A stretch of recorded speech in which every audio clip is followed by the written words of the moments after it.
On vous annonçait donc déjà hier que le gouvernement lancera dans les prochaines semaines une stratégie pour lutter contre les discriminations à l'embauche. Déjà, il passe à l'offensive en dévoilant sur la place publique les noms de 7 entreprises épinglées. Il s'agit de grands groupes cotés en bourse. Eux fustigent la méthode. Sophie Lançon. 7 grandes entreprises pointées du doigt par le gouvernement.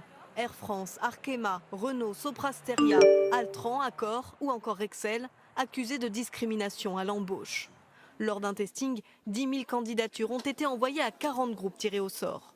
Dans 7 d'entre eux, un CV avec nom à consonance française a 12,5% de chances d'obtenir une réponse positive, seulement 9,3% pour un nom à consonance maghrébine.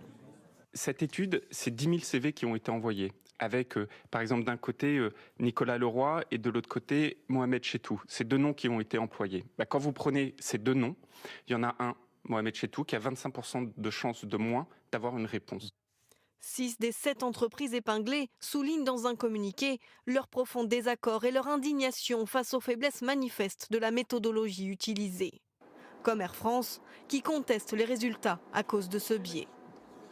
Les 44 candidatures qui ont été envoyées pour Air France sont toutes des candidatures spontanées et uniquement sur 7, on relève une différence de traitement, mais on ne sait pas à qui elles ont été envoyées et elles sont envoyées en tout cas en dehors de notre canal unique de recrutement.